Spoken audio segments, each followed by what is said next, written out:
Assalamualaikum warahmatullahi wabarakatuh. Perkenalkan, nama saya Vina Nahilisa Ada dari Program Studi Pendidikan Agama Islam dengan NIM terakhir 036. Nah, pada kesempatan kali ini saya akan mempresentasikan materi tentang amar nahi, amhos, dan nasakh mansuh. Nah, ketiga konsep ini tuh sangat penting untuk memahami bagaimana perintah, larangan, kekhususan hukum, dan perubahan ketentuan berlaku dalam ajaran Islam. Nah, mari kita simak bersama-sama. Yang pertama ada Amar dan nahi. Amar secara bahasa adalah perintah, sedangkan secara istilah menurut beberapa ulama adalah permintaan untuk melakukan sesuatu yang keluar dari orang yang berkedudukan lebih tinggi kepada orang yang berkedudukan lebih rendah. Nah, contoh atau dalil dari amar dalam Al-Quran itu terdapat perintah surah Al-Alaq ayat 1 yang bunyinya Iqra, yang artinya adalah bacalah. Nah, ini merupakan perintah dari Allah. Dan kaidah amar ini tidak harus yang melakukan kewajiban atau perintah yang dilakukan, namun ada berbentuk dengan makna yang berbeda, di mana saya akan menjelaskan salah satunya, yaitu boleh memilih di antara kewajiban itu, seperti dalam surah Al-Maidah ayat 89 yang bunyinya la yu'akhidukumullahu billaghwi fi aymanikum walakin yu'akhidukum bima aqadtumul aymana fakaffaratu it'amu asyarata masakin min awsati ma tut'imun ahlikum aw kiswatuhum aw tahrirum raqabah faman lam yajid fasiyamu salasati ayyam dalika kafaratu aymanakum idza halaftum wafadu aymanikum kadzalika yubayyinullahu lakum ayati la'allakum tashkurun. Nah, artinya Allah tidak menghukum kamu disebabkan sumpah-sumpahmu yang tidak disengaja untuk bersumpah, tapi Dia menghukum kamu disebabkan sumpah-sumpah yang kamu sengaja. Maka kafaratnya itu denda akibat melanggar sumpah, ialah memberi makan 10 orang miskin dari makanan yang biasa kamu berikan kepada keluargamu, memberi pakaian kepada mereka, atau memerdekakan seorang hamba sahaya. Nah, siapa yang tidak mampu melakukannya, maka kafaratnya itu berpuasa 3 hari. Nah, itulah kafarat sumpah-sumpahmu apabila kamu bersumpah dan kamu melanggarnya.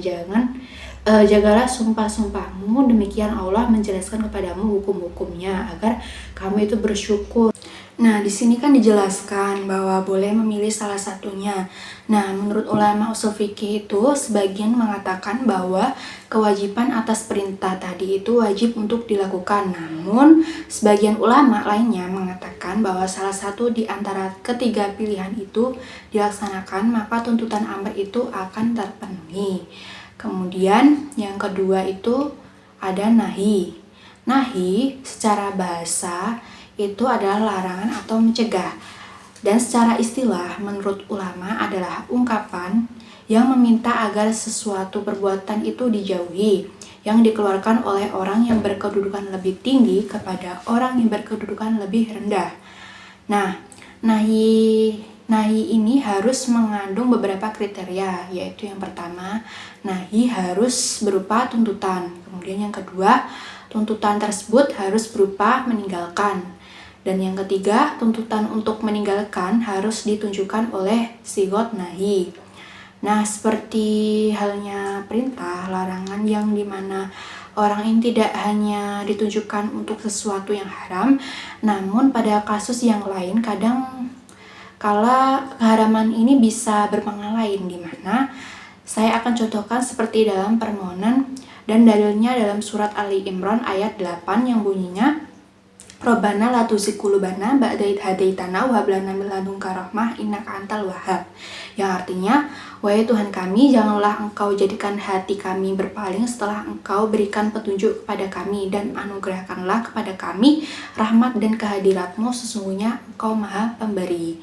Nah, yang dimana di sini pada ayat berbentuk bahwa itu permohonan kepada Allah agar kita dijauhkan dari kesesatan. Lalu selanjutnya, kaidah nahi juga punya bentuk lain yang dimana saya akan mencontohkan dalam surat Al-Isra ayat 32 yang bunyinya wala taqrabuz zina innahu kana fahisyatan wa sa'a sabila. Janganlah kamu mendekati zina, sesungguhnya zina itu adalah perbuatan keji dan jalan terburuk. Nah, nahi dalam ayat ini adalah sesuatu yang dapat dihindari, mengandung dilalah atas nahi yang diharuskan atau menjauhi dari proses awal.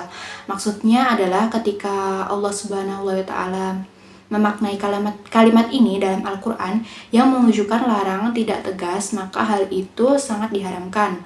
Nah, kan dalam ayat ini yang pertama disebutkan bahwa wala taqrabuz zina. Di sini dijelaskan bahwa kalau mendekati saja itu sudah termasuk dosa atau haram, apalagi kita melakukannya.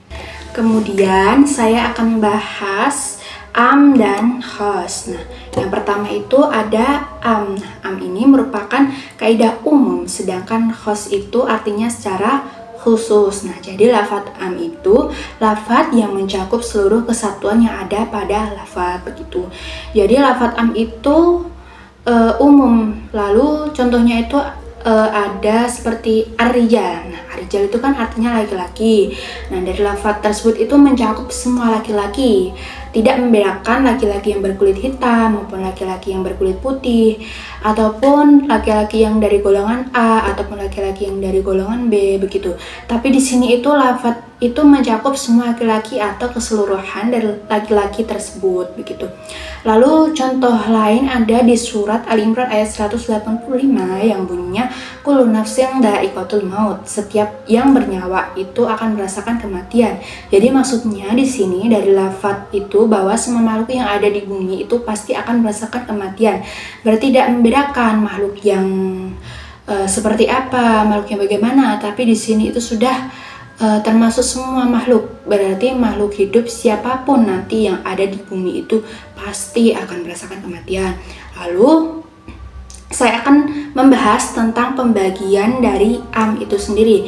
Nah, am itu sendiri dibagi menjadi 3. Yang pertama itu ada am yang dimaksud am, terus yang kedua ada am yang dimaksud dikhususkan, terus yang ketiga ada juga am yang dimaksud kekhususan. Nah, yang pertama itu ada am yang dimaksud am sendiri itu adalah am ini sudah bersifat atau sudah umum, lafadznya itu sudah umum. Jadi saya jelaskan bahwa dari lafadz am itu sudah ada keumumannya begitu. Terus yang kedua ada juga am yang dimaksud dikhususkan ya. Lafadz kekhususnya itu ada di surat Al-Imran ayat 89 yang artinya bahwa menunaikan haji ke Baitullah adalah kewajiban manusia terhadap Allah.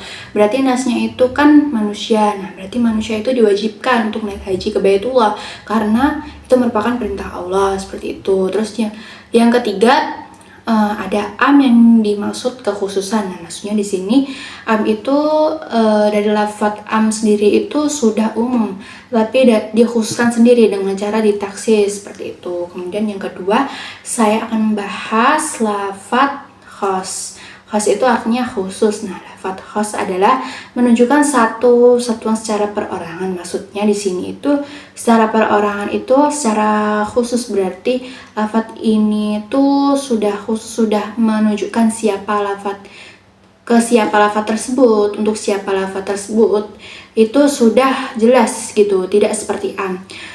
Memang lafadz am itu jelas, tapi lafadz itu masih umum gitu. Tetapi dari lafadz khas ini sudah jelas karena sudah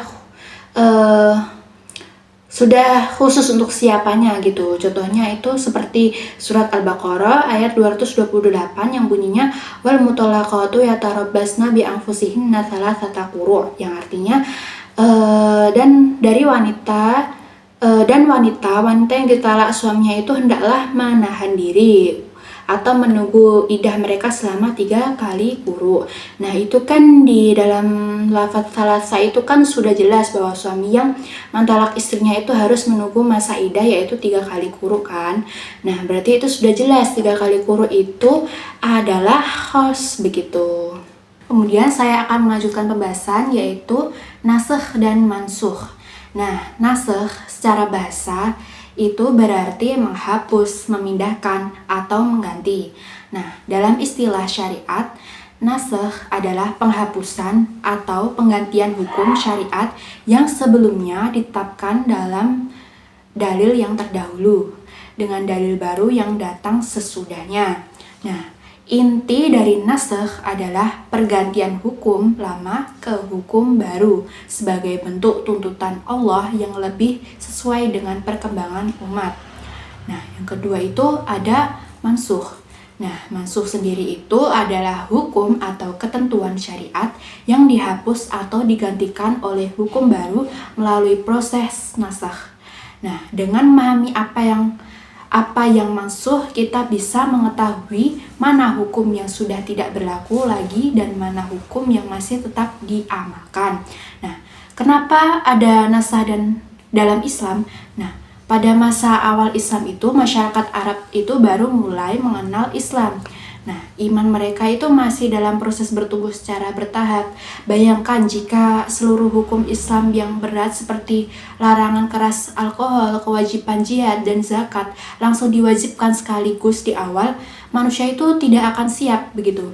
Nah, maka Allah dengan kasih sayangnya menurunkan wahyu secara bertahap, kayak dimulai dari akidah, kemudian akhlak, baru kemudian syariat. Nah, disinilah pentingnya nasakh. Nah, untuk menyesuaikan hukum dengan tingkat kematangan iman umat Islam. Nah, para ulama itu juga membagi nasakh menjadi beberapa jenis, yaitu yang pertama itu ada nasakh bacaan dan hukum sekaligus. Contohnya itu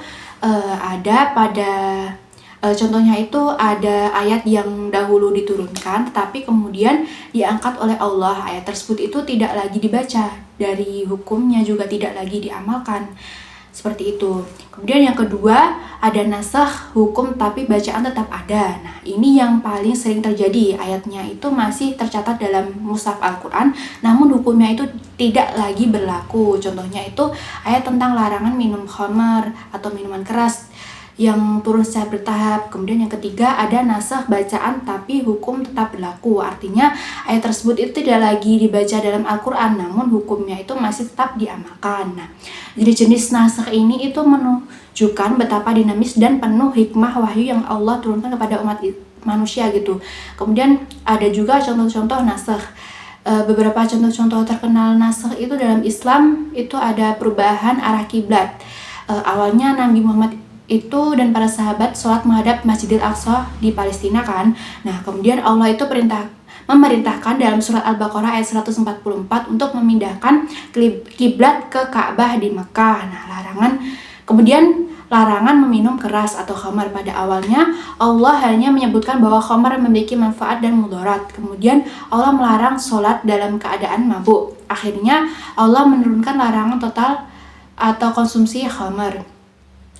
Semua contoh ini itu memperlihatkan betapa Allah itu membimbing umat Islam secara bertahap sesuai kesiapan mereka.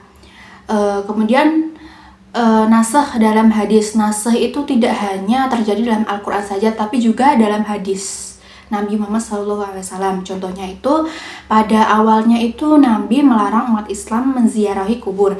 Namun kemudian Nabi menganjurkan untuk menziarahi kubur agar umat Islam tuh mengingat kematian dan akhirat. Nah, dengan memahami nasakh dalam hadis, para ulama itu dapat mengetahui mana perintah Nabi yang sudah berubah sehingga hukum yang dipraktikkan tetap sesuai dengan ketentuan yang terakhir begitu. Demikian pembahasan singkat mengenai amr, nahi, amkhos, dan nasakh mansukh. Semoga penjelasan ini bisa menambah pemahaman kita tentang bagaimana syariat mengatur perintah, larangan, kekhususan hukum, dan perubahan ketentuan dalam Islam. Terima kasih atas perhatian teman-teman semua. Semoga kita selalu diberikan kemudahan dalam menuntut ilmu dan mengamalkannya. Assalamualaikum warahmatullahi wabarakatuh.